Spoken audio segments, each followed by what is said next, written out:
I'd like to do this video about my thoughts about this show. I want to record this because maybe one day my kids want to see it. I thought you might be interested. Getting to Daytona the trip here was pretty easy. Getting back home should be a little bit more tricky because I have a layover and only have 42 minutes to change planes, and I have to go to a different terminal, so I'm not looking forward to that. At this event, man, did I meet a lot of great people, and so many of the people that were here also did the Masters World Championships. And when you do this kind of stuff, it does literally create a brothers and sisters in iron relationship. Everybody, we've been through common experiences and we know what this is like. It kind of builds a bond, and I met and talked to so many really nice people. I look forward to, I hope I get to see them again. And a lot of them I had already known on social media, and I got some new social media friends. So speaking of meeting people, I met a couple of people who were the Masters Mr. Olympia, and I thought, wow, that was kind of cool. And speaking of Masters Mr. Olympia, this morning I met Dexter Jackson and talked to him. The Blade, he was 2008 Mr. Olympia. He was also the 2012 Masters Mr. Olympia, and he was a nice guy. And I met Sean Ray last night. With both guys, I had the chance to have a little casual conversation, so that was cool. So to come to an event and meet two bodybuilding legends was great. All right, the food was a little challenging, but okay. I knew there were some things I couldn't get through TSA, like honey and peanut butter in big containers. So when I got here, I used Instacart and got to Publix, and got some things that I needed from there. That made it pretty easy. I had my pound chicken. I got my Get Fueled beef. So I pretty much had all my supplies here. Ran out of rice a little bit early, so I used cream of rice instead. That was really no big deal. So after I finished prejudging, I knew there was no way I knew I wasn't in the top 5. I didn't care. I was starving, and I really had nothing to do. So I used Uber Eats and got one of those spicy pimento cheese Chick-fil-A sandwiches. That was one of my items on my must-have food list, and oh my God, that was good. I am definitely, when I get home, I'm going to go and get 2, maybe 3 of those. They were so damn good. To me, their waffle fries are just, meh, they're all right. And I also had one of their brownies, and that brownie was good too. And their chocolate chips are really good, but I didn't get one of those. After the show, I came back to the hotel. I did have an invite from a group of ladies to go out and have pizza with them, but it was 10 o'clock at night, and I was beat. So I stopped in they had a restaurant that had a bar menu. And so I got an everything pizza and got that ordered. And while I was talking to a guy next to me, and I didn't recognize him at first, but he's one of the guys I follow on social media, Icy Napoleon.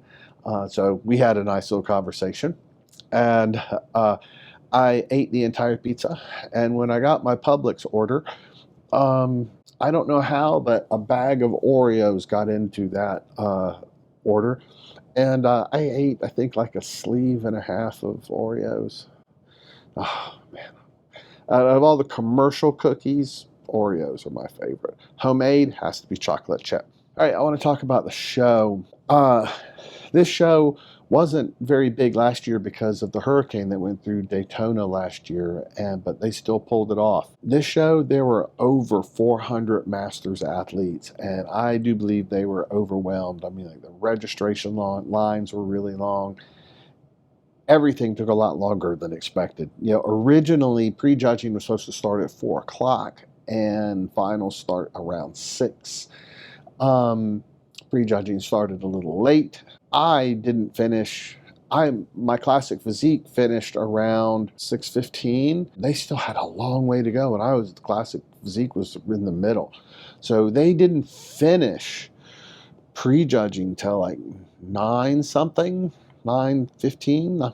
I literally was backstage. It was dark back there. A lot of us were back there, and I curled up on that cold cement ground and put my hood over my head, and I took a nap for a while and talked to all the people around me. And finally, the crew was coming back in the back, and they said, "Listen, if you are not in the top 5, you are more than welcome to come home because we just don't have the time. It is way too late. We still want all the finalists to do their posing routines and get their trophies."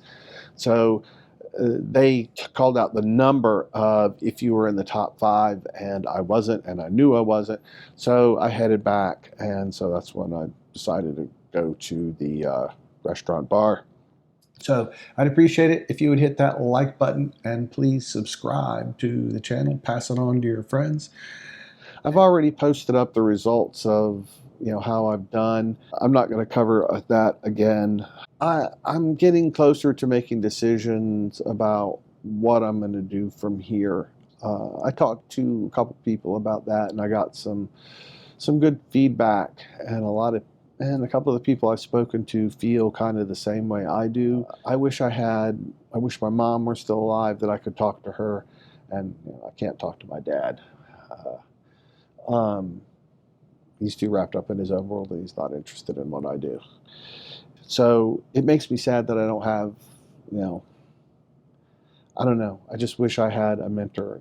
I have a girlfriend to talk to, but I just wish I had a mentor. So I hope you have enjoyed watching this series. You have seen me go from like 195 pounds all the way down to 167, and you've seen me get ready for 2 shows. This is what I do full time. I have a coach, and even at the highest levels, everybody has a coach. Even though I have a coach, I still coach people too. So if you want somebody who has real world experience with prepping, and I do it at a pro level. So if you need help as a pro coach, you need a posing coach, you need a coach that does the whole gamut, like Hani Rambad. When I grow up, I want to be Hani Rambad. That's the type of coach I want to be, and like the coach that I use for my prep season. So, if you're interested in my services and you know what I can do, then put a comment below. I'm one of those guys that it just always I end up being a better coach than a competitor. I'm a much better tennis coach and strategist than I am a tennis player.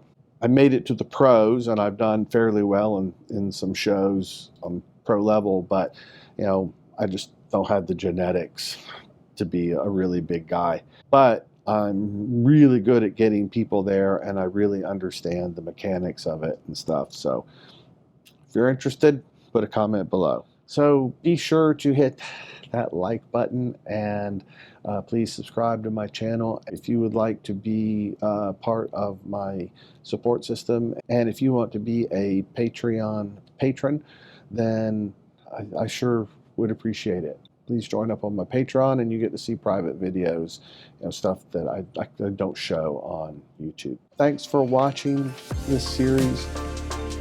I would love to hear your comments. And until next time, this is Jaco Baran.